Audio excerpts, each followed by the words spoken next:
Bonjour, l'équipe de pédiatrie vous offre une vidéo informative sur l'intubation pédiatrique. Donc, on va commencer avec les raisons pour lesquelles on pourrait vouloir intuber un enfant. C'est des raisons non exhaustives, mais par exemple, une décompensation respiratoire, un enfant qui aurait une condition respiratoire pour laquelle il travaille fort pour respirer et éventuellement il montre des signes de fatigue, comme de l'hypotonie par exemple. Un échec de lunettes nasales au débit, de CPAP au débit PAP, on a tenté, mais ça n'aide pas et l'acidose respiratoire persiste. Donc, une acidose respiratoire sévère et réfractaire, une hypoxie sévère et réfractaire au traitement. Il y a d'autres raisons aussi pour lesquelles on pourrait intuber un enfant. Donc, ce n'est pas exclusivement respiratoire. Ça peut être un choc cardiogénique, par exemple, ou un choc septique, un dérèglement métabolique sévère, altération de l'état de conscience causée par une encéphalite, saignement intracrânien, hypertension intracrânienne, et ainsi de suite. Ça, c'est des raisons pour lesquelles on pourrait intuber un enfant en pédiatrie. À l'urgence, on pourrait rajouter des raisons telles qu'une obstruction des voies aériennes supérieures par un corps étranger ou des intoxications accidentelles, une intubation préventive s'il y a des brûlures au niveau du visage ou par inhalation, ou pour administrer des analgésiques puissants en cas de polytrauma. La première chose à faire quand vous remarquez un changement dans l'état de l'enfant, c'est de faire une évaluation initiale sous forme d'ABCDE. Donc, on commence par A, c'est le airway, les voies aériennes. Est-ce que l'enfant est obstrué par des sécrétions? Est-ce qu'il s'obstrue avec sa langue? Est-ce qu'il faut le repositionner, monter sa tête? On pourrait aussi aspirer ses sécrétions. Le B, c'est pour breathing, donc respiration. À ce moment-là, on fait une évaluation respiratoire. On peut ausculter, voir s'il y a une bronchoconstriction et qu'on a besoin de donner du Ventolin. On prend sa saturation. Si la saturation n'est pas acceptable, puis que vous n'êtes pas capable, avec des méthodes simples, d'augmenter la saturation de l'enfant, vous pouvez mettre un masque à 100%. C, c'est pour circulation, donc vraiment une évaluation rapide de la circulation. Est-ce qu'il y a des marbrures? Est-ce que le retour capillaire est normal? Vous pouvez prendre des signes vitaux à ce moment-là également. C'est toujours pratique que si vous avez besoin de parler avec votre médecin, il va vouloir sans doute savoir si l'enfant est tachycarde, si sa pression est bonne. Dans circulation également, il y a le pouls central. Donc, si l'enfant a vraiment une mauvaise perfusion, c'est peut-être une bonne idée de prendre son pouls central. Et évidemment, s'il n'y a pas de pouls central, il faut commencer les manœuvres et on lance le code rose. Sinon, s'il y a un pouls central, au moins vous pouvez apprécier si le pouls est faible, normal ou bondissant. Donc, le D, c'est déficit neurologique. On fait une évaluation neuro vraiment très rapide. Bon, est-ce que l'enfant est alerte? Et s'il n'est pas alerte, est-ce qu'il répond à la voix? Est-ce qu'il répond à la douleur ou il ne répond tout simplement à aucun stimulé, donc il est inconscient?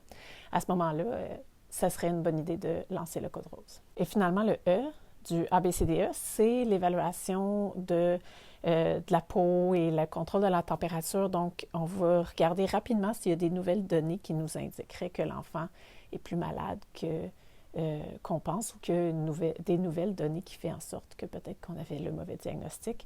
Bref, on fait vraiment une évaluation tête aux pieds rapide. En tout temps, si l'enfant est instable, on tire la cloche et on reste au chevet. Une fois que la décision d'intuber a été prise par le médecin, on entre dans la phase pré-intubation. Bon, c'est toujours bon d'avoir un inhalothérapeute dans la chambre pour aider l'enfant à transitionner vers l'intubation, pour l'aider à respirer en attendant d'être intubé. L'inhalothérapeute peut parfois faire un CPAP manuel. C'est une technique délicate qui comporte des risques, donc c'est toujours mieux de le faire seulement si vous êtes formé pour faire ça. Cette technique-là peut carrément être dangereuse si la tête n'est pas bien alignée. On peut obstruer les voies aériennes supérieures. Si le masque est mal positionné, il peut y avoir des fuites. Aussi, on fait une compression oculaire. L'enfant peut faire une bradycardie par stimulation vagale. Si le manomètre est mal ajusté, la ventilation peut être inefficace ou carrément trop puissante et causer un pneumothorax.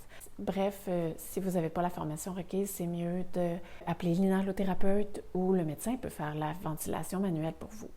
C'est pas totalement impossible que si l'enfant a besoin d'être ventilé manuellement longtemps, que le médecin ou l'inhalothérapeute vous demande d'installer un TNG ou un TOG pour vider l'estomac. Parce que quand on ventile manuellement un enfant, l'estomac va se remplir d'air tellement qu'à un moment donné, il va presser sur le diaphragme et la ventilation manuelle va devenir difficile.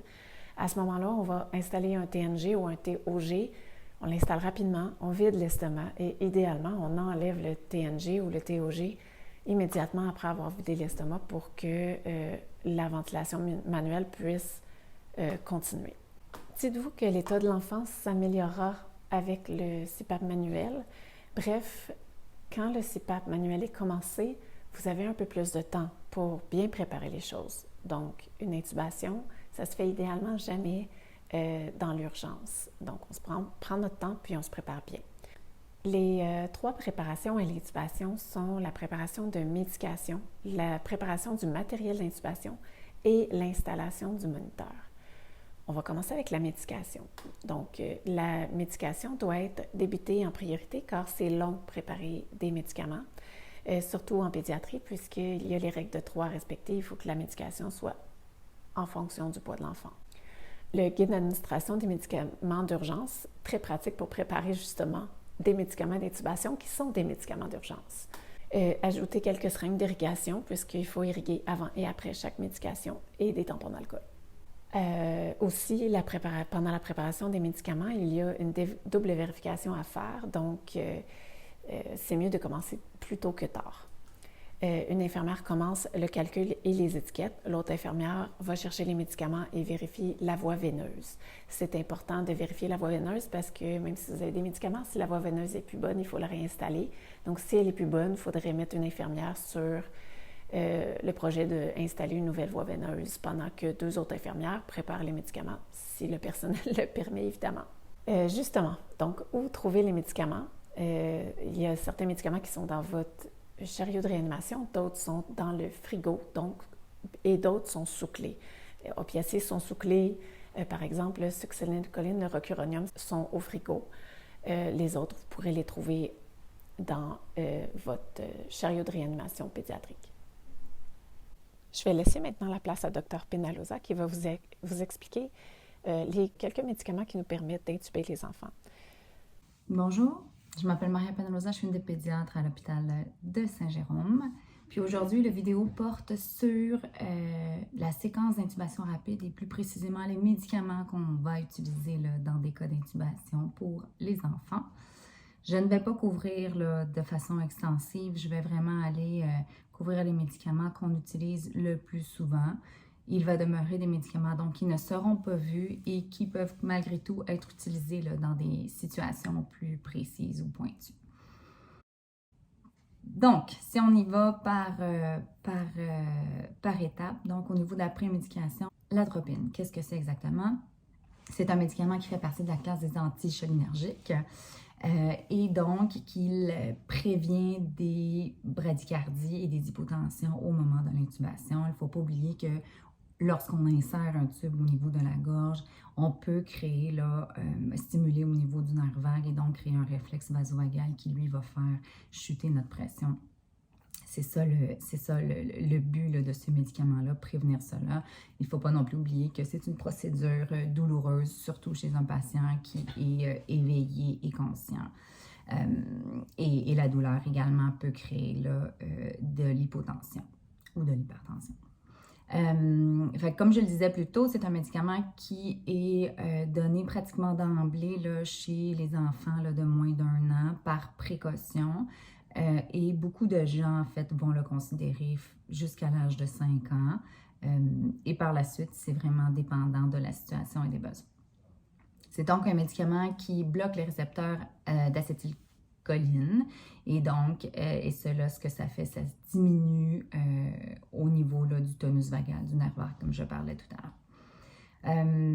C'est un médicament qui doit se donner rapidement avec un flush là, de salin immédiatement après pour favoriser l'entrée rapide au niveau là, du système veineux, au niveau du système sanguin du patient.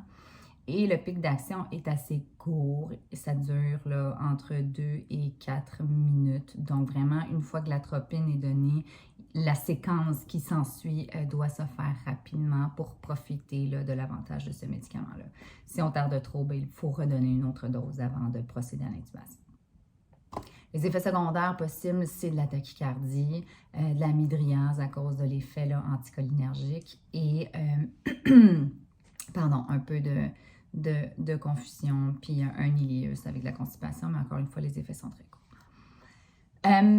L'autre médicament qu'on va donner donc en prémédication, c'est le fentanyl qui peut jouer également un rôle d'agent d'induction.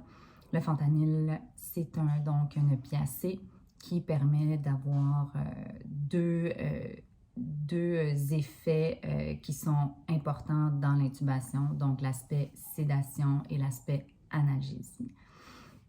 Ça l'aide donc à prévenir l'hypertension secondaire qu'on peut avoir dans un contexte d'intubation à cause de la douleur provoquée par le geste.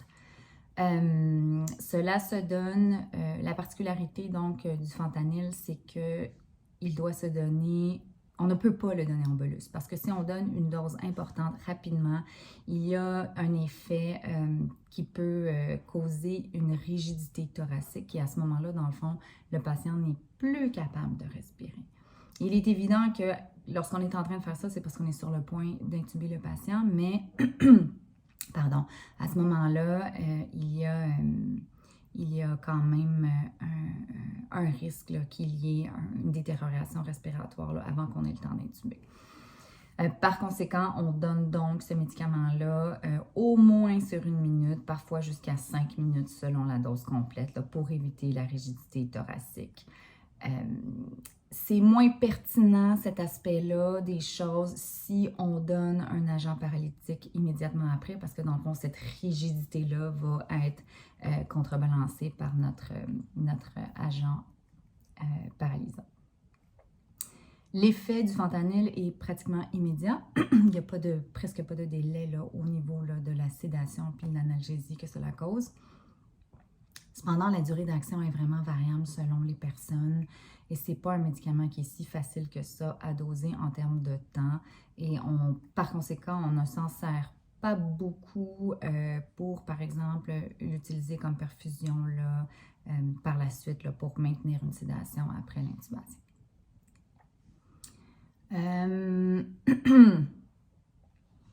En termes d'agents d'induction, les deux dont je vais discuter aujourd'hui, outre le fentanyl dont j'ai déjà parlé, c'est le midazolam, connu aussi sous le nom de Versed.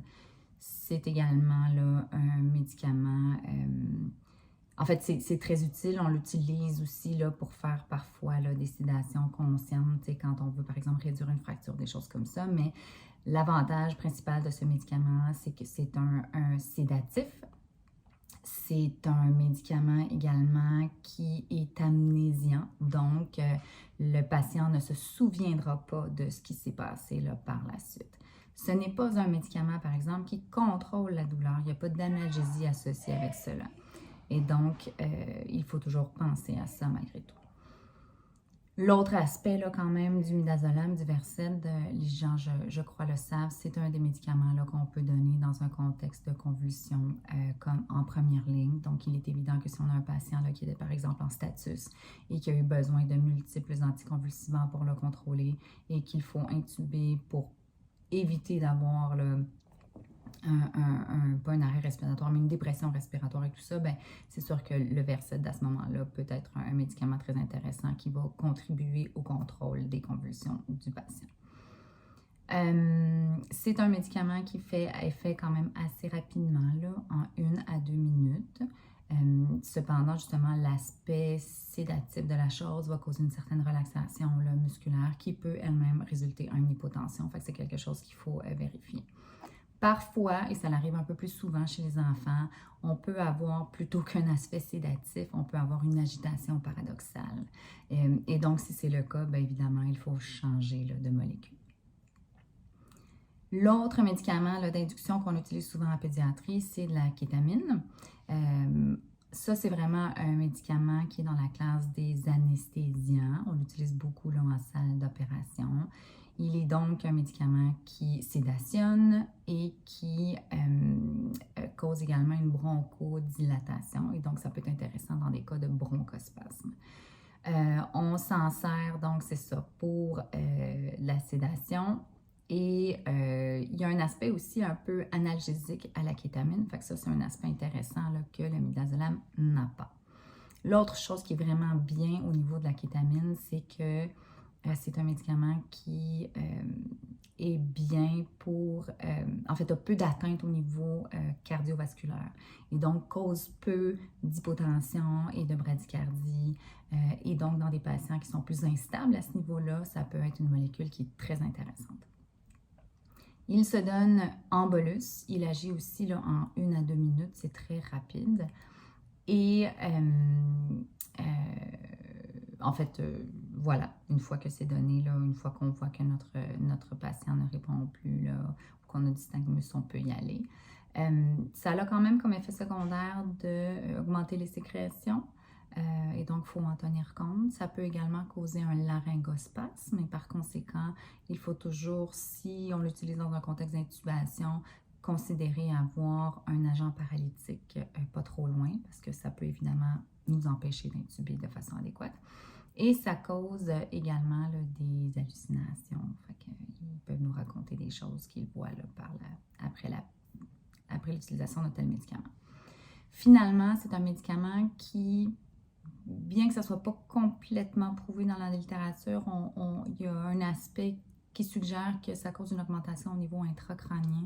Donc, toute situation où il y a une suspicion d'hypertension intracrânienne ou un trauma crânien ou un trauma oculaire, c'est contre-indiqué, en fait, c'est dangereux parce que ça peut évidemment détériorer la situation. Voilà, donc on a fait notre prémédication où est-ce qu'on va considérer notre atoprine pour éviter là, la bradycardie et les hypotensions associées, notre fentanyl, pardon, pour le contrôle de la douleur et sédation également. Ensuite, nos 2 médicaments là, de sédation qu'on choisit selon la situation, donc midazolam ou kétamine. Et puis finalement, le dernier médicament qui se donne là, au moment de l'intubation, c'est nos agents paralytiques. Les 2 plus communément utilisés en pédiatrie, c'est donc la succinylcholine et le rocuronium.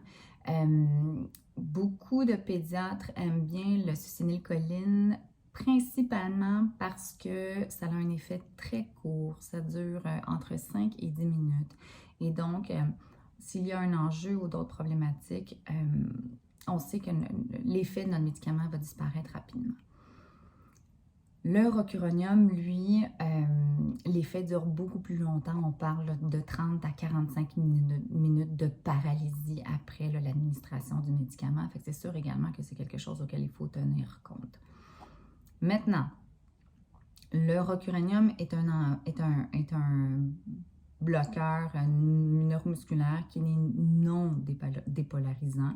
Fait qu'à ce moment-là, donc ça inhibe la contraction musculaire, c'est ça qui cause la paralysie, mais il y a peu d'effets secondaires là, ou de contre-indications, je devrais dire, dans ce contexte-là. Ça peut causer une tachycardie, ça peut causer là, une hyper ou une hypotension. Tandis que la particularité donc de la succinylcholine, bien qu'elle dure moins longtemps puis qu'on la préfère à cause de ça, c'est que c'est le seul agent bloqueur neuromusculaire qui est ce qu'on dit dépolarisant. Et à ce moment-là, qu'est-ce que ça fait? C'est que ça vide certains récepteurs qui fonctionnent entre autres avec du potassium. Et par conséquent, ça prend un certain temps donc à ce que les récepteurs se re-remplissent à nouveau. Et c'est pour ça qu'on n'a pas d'agent pour contrecarrer cet effet-là et que ça peut avoir un impact là, au niveau là, justement là, du potassium et qu'il y a certaines contre-indications qui sont vraiment des contre-indications absolues. Fait qu'en fait, tout débalancement là, au niveau du potassium, par exemple, dans un cas d'insuffisance rénale, les maladies neuromusculaires, justement, là, c'est contre-indiqué. Chez un patient qui a déjà été intubé par le passé, puis qui a eu de l'hyperthermie maligne, là, en fait, il faut avoir une prédisposition génétique pour cela. C'est également une contre-indication là, complète. Et de façon générale, on sait que les maladies neuromusculaires sont un peu plus communes chez les garçons que chez les filles, étant donné que la plupart d'entre elles sont de transmission là, par le chromosome X, et donc les garçons l'ont plus que les filles. Et souvent, à ce moment-là, quand c'est des garçons, ben, on préfère peut-être moins utiliser le succinylcholine, puis on va plus avec le rocuronium. c'est moins problématique chez les filles, mais il reste quand même des contre-indications là, chez les filles. L'autre chose donc qui peut se produire avec le succinylcholine, c'est qu'il peut y avoir une rigidité là, au niveau de la mâchoire. J'avoue que je ne sais pas pourquoi la mâchoire spécifiquement, mais qui peut se produire au moment de l'administration et donc qui peut causer un trismus qui nous empêche d'ouvrir la bouche là, et d'intuber. Personnellement, je n'ai jamais vu cela, mais voilà. La chose à tenir en compte au niveau là, des paralytiques, c'est vraiment lorsque, par exemple, on a un enfant qui est en détresse respiratoire aiguë par, entre autres, une cause obstructive, puis qu'il a de la difficulté, mais qu'il arrive quand même à respirer là, minimalement, et qu'on s'attend à ce que ça soit une intubation difficile, il arrive dans cette situation-là que s'il ne soit pas recommandé de donner donc un médicament paralysant, parce que si on ne réussit pas notre intubation, eh bien là, notre patient n'a plus sa drive, et en fait, il n'a plus la capacité d'avoir sa drive respiratoire et donc de respirer par lui-même, et là, on est vraiment mal pris. Je pense par exemple à un cas d'épiglottite, là, par exemple, où est-ce que l'enfant vraiment va être en trismus et arrive à, mais bref, ce genre de situation.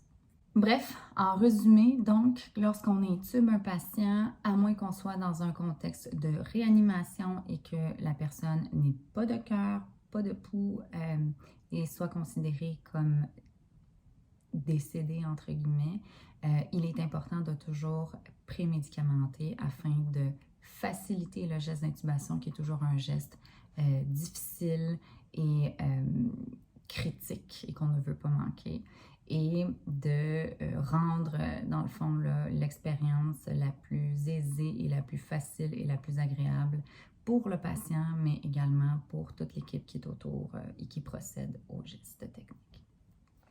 Voilà, en espérant que tout ça vous a aidé. Si jamais l'inhalothérapeute est occupé et qu'il vous demande de trouver le matériel d'intubation, il est dans votre chariot de réanimation pédiatrique. Vous l'apportez à l'inhalo, il va s'occuper de sortir son matériel. Mais au moins, vous savez qu'il est dans votre tiroir en bas à droite. Pour le moniteur, théoriquement, ça va être un défibrillateur que vous aurez sur l'unité. Sinon, vous pouvez toujours appeler le code rose, puis l'urgence et les soins intensifs, vous pourrez monter avec un moniteur. Mais bref, idéalement, il faudrait mettre l'enfant sur un moniteur avant de l'intuber pour pouvoir vérifier le rythme cardiaque lors de l'intubation. On installe les pads ou les dérivations. C'est les mêmes dérivations que vous avez sur vos moniteurs d'apnée. Sinon, les pads aussi font du monitoring.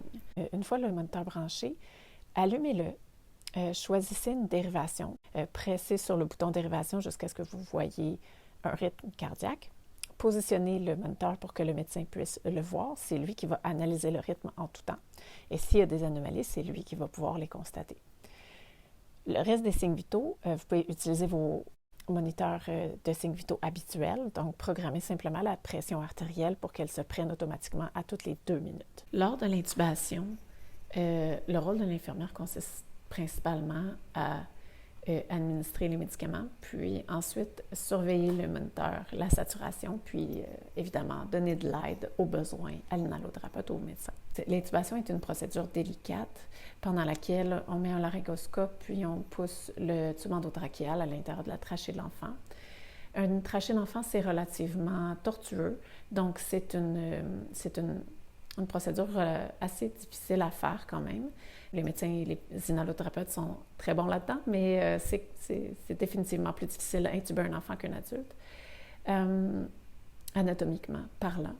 La trachée est très courte et l'espace entre l'épiglotte et la trachée est très court aussi. Donc, une fois que le tube endotrachéal est installé, l'extubation accidentelle est un risque constant.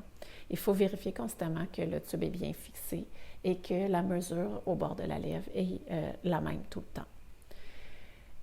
C'est possible aussi que le tube soit enfoncé trop profondément lors de l'intubation, puis il va aller de façon générale préférablement dans la branche droite parce que anatomiquement, la branche droite est plus verticale.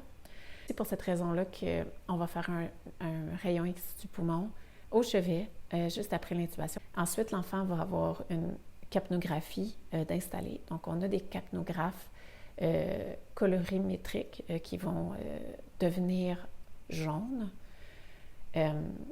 avec le CO2 expiré.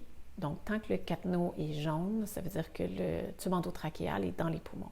S'il devient mauve, c'est parce qu'il est sorti des poumons et il est à ce moment-là probablement dans l'œsophage. Et il faut aviser tout de suite parce que l'enfant, ça veut dire qu'il est extubé, il faut le réintuber. On a aussi des capnographies en continu. Donc, dans un monde idéal, c'est ça qu'on utilise parce que comme ça, on peut voir vraiment la courbe de la respiration. Et aussitôt qu'elle devient plate, ça veut dire que l'enfant est extubé. On le voit beaucoup plus facilement quand c'est sur une capnographie. Les surveillances post-intubation. Donc, une fois que votre enfant est intubé, il y a certaines surveillances à faire. Donc, on commence avec une tête aux pieds, au moins à toutes les 15 minutes. Donc, c'est quoi une évaluation tête aux pieds post-intubation? On va y aller par système. Donc, neurologique, c'est important d'évaluer la douleur chez un patient intubé. On débute une sédation en continu idéalement ou on administre du fentanyl en dose intermittente, peu importe ce que le médecin désire. Faites seulement attention parce que vous avez l'enfant en post-intubation frais, il est paralysé. Les bloqueurs neuromusculaires ont une plus longue demi-vie que les anesthésiants. Donc, l'enfant va être réveillé, mais paralysé. Donc, vous ne pouvez pas faire d'échelle de Flack sur le patient. Il ne peut pas bouger, il ne peut pas pleurer. La seule façon de constater qu'il est éveillé et souffrant, c'est par la tachycardie. Donc, si l'enfant est tachycarde hypertendu, pensez que l'enfant est probablement souffrant, mais vous ne pouvez pas l'objectiver autrement. Respiratoire, donc l'évaluation respiratoire, on ausculte bilatéral pour s'assurer que les bruits, ça passe bien des deux côtés. Ajuster aussi les bruits au niveau gastrique, il ne devrait pas avoir de bruit de respiration au niveau gastrique, ça voudrait dire que le tube est dans l'œsophage. L'entrée d'air devrait être égale. Si elle est inégale, il faut aviser le médecin parce que soit le tube est trop bas, soit il y a un pneumothorax. Vérifier le tube, la longueur du tube à la lèvre. La capnographie, est-ce que vous avez une courbe ou si c'est une capnographie colorimétrique, est-ce qu'elle est jaune? On fait une radio pulmonaire au chevet, comme on l'a dit tantôt. Et évidemment, un gaz sanguin, idéalement 30 minutes à 1 heure post-intubation afin de pouvoir ajuster les paramètres du ventilateur. Idéalement, avant le transport. Cardiaque, le rythme cardiaque sur le moniteur est surveillé par le médecin. Gardez quand même un œil sur la fréquence cardiaque et la pression à toutes les 2 minutes, au moins pour 15 minutes. Si vous voyez que la pression artérielle est stable pour 15 minutes, vous pouvez espacer les pressions aux 15 minutes ensuite, mais jamais plus espacé que ça si vous avez un patient intubé. Une deuxième voie veineuse est de mise. Le bébé est sédationné, alors c'est un bon moment pour installer une voie veineuse. Il ne bougera pas, il ne pleurera pas. Ça ne va pas lui faire mal puisqu'il a reçu des médicaments pour l'endormir. Donc, profitez-en pour mettre une deuxième voie veineuse. Si la voie veineuse que vous avez est excellente, à la limite, ça pourrait être optionnel, mais c'est sûr que dans le transport, installer une voie veineuse sur un enfant qui est intubé, c'est vraiment pas l'idéal.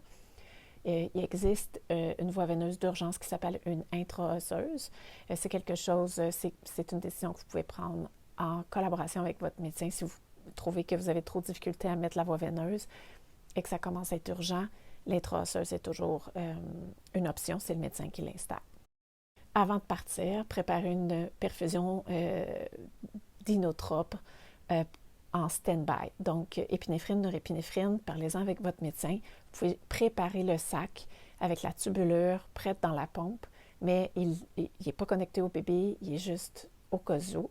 Des instabilités hémodynamiques chez un patient intubé, ça arrive. Il faut être prêt si ça arrive. Abdos. TNG, idéalement, il faut mettre un TNG pour drainer l'air qui a été injecté dans l'estomac de l'enfant pendant la ventilation manuelle, comme on disait tantôt. Une fois qu'il est intubé, le TNG est relativement facile à installer. C'est souvent l'inhalo qui va le mettre pour vous. Drainer le plus possible le contenu de l'estomac pour éviter que l'enfant aspire qu'il y ait du contenu de l'estomac qui aille dans ses poumons. Et drainer au moins à toutes les 15 minutes l'air accumulé dans l'estomac. L'air peut effectuer une pression sur le diaphragme et empêcher la ventilation. La température, très important aussi. Monitorer la température à toutes les 15 minutes, au moins axillaire. Si elle est anormale, réchauffer l'enfant avec des couvertures chaudes. La couverture chaude, essayer de coucher l'enfant sur la couverture chaude afin de ne pas gêner le monitoring et vérifier la température fréquemment. Et la sécurité, bien, il va falloir attacher les mains du bébé à ses cuisses afin d'éviter en fait les extubations accidentelles, vérifier le contenu du sac de transport et ajouter le matériel nécessaire à une réintubation d'urgence, comme par exemple la médication.